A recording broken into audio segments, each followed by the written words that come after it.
Reka mbasuhuze kandi mbifurize gukomeza kugubwa neza aho muri hose mukurikiye ibiganiro n'amakuru tubagezaho 5 kuri 5. Reka rero tuganire ku buryo ku kibazo cy'u Rwanda ndetse n'igihugu cy'u Burundi by'umwihariko ku kuba igihugu cy'u Burundi cyarafunze imipaka yacyo igihuza n'igihugu cy'u Rwanda. Ni nyuma y'aho Perezida Evariste Ndayishimiye w'igihugu cy'u Burundi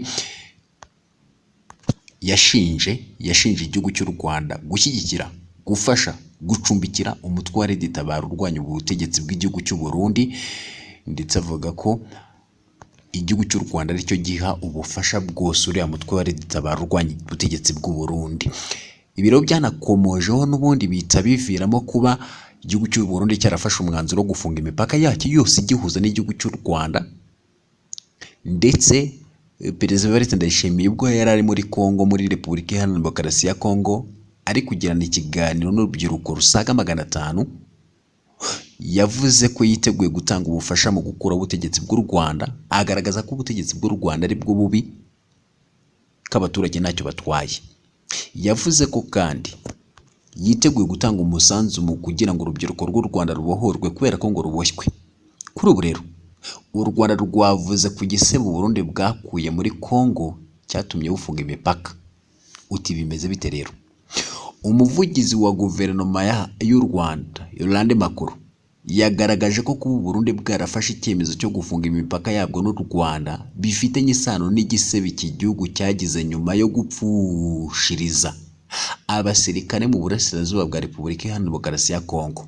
Ibiro murabizi ko Burundi bwohereje abasirikare benshi muri Repubulika Iharanira Demokarasi ya Kongo, nk'uko byagiye bitangazwa na bamwe mu basirikare bivugwa ko bafatiwe ku rugamba n'umutwe wa M23. Bavuze uburyo bavuye mu gihugu cy'u Burundi bakajya muri Repubulika Iharanira Demokarasi ya Kongo kujya kurwanya umutwe wa M23. Rero u Rwanda rwavuze ko, cyangwa se umuvugizi wa guverinoma y'u Rwanda Yolande Makuru yagaragaje ko kuba Burundi bwarafashe icyemezo cyo gufunga imipaka yabwo n'u Rwanda bifitanye isano n'igisebe iki gihugu cyagize nyuma yo gupfushiriza abasirikare benshi mu burasirazuba bwa Repubulika Iharanira Demokarasi ya Kongo. Ibi Yolande Makuru yabigarutseho mu kiganiro African Daily ubwo yaganiraga n'umunyamakuru Alain Kasuja. Ni ikiganiro n'ubundi kibaye nyuma y'ukwezi kurenga guverinoma y'u Burundi ifashe icyemezo cyo gufunga imipaka n'u Rwanda.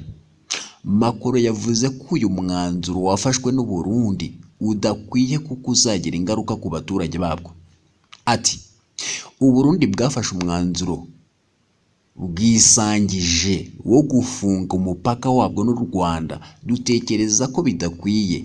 Ntabwo ari ubunyafurika kandi abaturage b'u Burundi bazagira inzitizi kuko kimwe n'u Rwanda, u Burundi ni igihugu kidakora ku nyanja. Hari ibicuruzwa byinshi bica mu Rwanda, hari ubuhahirane hagati y'Abanyarwanda n'Abarundi, kubw'ibyo rero ntabwo ari ibintu byiza ku karere. Aya akaba ari amagambo yatangajwe n'umuvugizi wa guverinoma y'u Rwanda Yolande Makuru. Yakomeje avuga ko ku ruhande rw'u Rwanda iki cyemezo cyatunguranye kuko abayobozi barwo babimenye binyuze mu itangazamakuru. Abajijwe rero icyo atekereza cyabaye intandaro y'iki cyemezo, Makuru yavuze ko kigamije n'ubundi kuyobya uburari bigendanye n'igisebo Burundi bwari bumaze kugira nyuma yo gupfusha cyangwa se gupfushiriza abasirikare benshi mu burasirazuba bwa Repubulika Iharanira Demokarasi ya Kongo, nk'uko byagiye binagarukaho mu bitangazamakuru bigiye bitandukanye, ndetse byanagarutsweho n'abatavuga rumwe n'ubutegetsi bw'igihugu cy'u Burundi, ndetse byanagarutsweho n'abasesenguzi mu bya politiki n'abazi n'ibya politiki y'aka karere. Ati iki ni ikintu cyabyawe n'ibiri kubera muri Repubulika Iharanira Demokarasi ya Kongo. Urabizi ko hari ingabo z'umuryango wa Afurika y'Uburasirazuba zari zoherejwe mu burasirazuba bwa Kongo gufasha mu kugarura amahoro hagendewe ku biganiro by'i Rwanda. Ingabo z'u Burundi nazo zari zoherejwe mu burasirazuba bwa Kongo. Turabizi ko abasirikare b'u Burundi bafatanyaga n'ingabo za Kongo mu kurwanya imitwe yitwaje intwaro by'umwihariko M23. Ibi ntabwo ari ibintu byari biri mu manda y'izo ngabo za EAC. Yakomeje avuga ko abasirikare b'u Burundi bapfiriye mu burasirazuba bwa Kongo, iyo niyo yabaye inkomoko y'ikimwaro cy'u Burundi, kubera ko bari barenze manda yabo bibagiraho ingaruka. Imwe mu mpamvu y'uko gufunga imipaka rero ni ugutwikira ibikorwa by'ingabo z'u Burundi mu burasirazuba bwa Kongo. Uyu rero yavuze ko ntacyo bapfana na Leta Itabara. Leta Itabara ni umutwe urwanya ubutegetsi bw'u Burundi ukorera muri Repubulika ya Demokarasi ya Kongo, ariko urwanya ubutegetsi bw'u Burundi nyine, ndetse wanakoze n'igitero mu minsi yashize cyahitanye abantu bagera kuri 20 mu gihugu cy'u Burundi. Perezida w'u Burundi yahita ashinja n'ubundi igihugu cy'u Rwanda gushyigikira no gufasha umutwe wa Leta Itabara. Ubwo Burundi rero ubwafataga icyemezo cyo gufunga umupaka bwavuze ko byatewe n'ubufasha u Rwanda ruhereza umutwe wa Leta Itabara urwanya leta y'iki gihugu. Abajije kucyo atekereza kuri iki kirego, umuvugizi wa guverinoma y'u Rwanda Yolande Makoro yavuze ko ntacyo rupfana n'ibikorwa bya Leta Itabara. Ati nta kuri na guto muri byo, nta ruhare dufite mu bikorwa bya Leta Itabara. Ni umutwe ukorera muri Kivu y'Amajyepfo, mu majyepfo ashyira uburasirazuba bwa Kongo. Ntabwo uri mu Rwanda, ntabwo ufashwa n'u Rwanda, nta ruhare tubifitemo. Abarundi bakwiriye guhangana n'iki kibazo ku giti cyabo na Repubulika ya Demokarasi ya Kongo, aho kugerageza kuzana u Rwanda mu bintu bitarureba. Yakomeje rero avuga ko kuba u Rwanda n'u Burundi bitabanye neza ari ibintu bihangayikishije kuko ibihugu byombi bifite byinshi bibahuza. Ati dufite impungenge, ntabwo ari ibintu bikwiriye kuba bimeze. Twakoze ibishoboka byose mu buryo bwa diplomasi no mu bundi buryo kugira ngo tugerageze kugarura umubano mwiza. U Rwanda n'u Burundi bifitanye isano ya hafi. Abanyarwanda benshi babaye impunzi Burundi.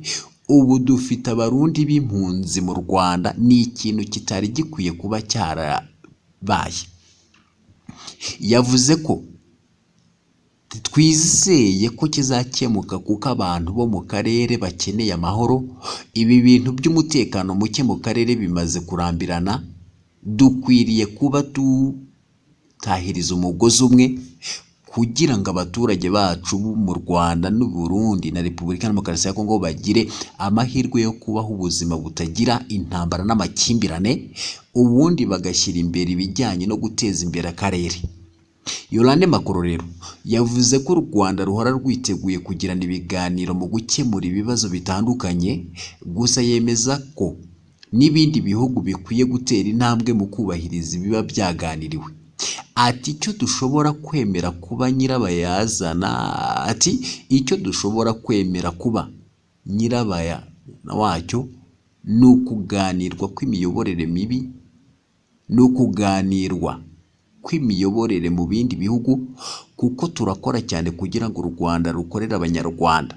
Ntekereza ko buri gihugu gikwiriye gukorera iby'abaturage bacyo, ariko twaganira ku isano dufitanye, ariko ntituryozwe ukunanirwa kw'inzego z'umutekano n'imiyoborere mu bihugu bidukikije, ariko turifuza kuganira no gukorera hamwe.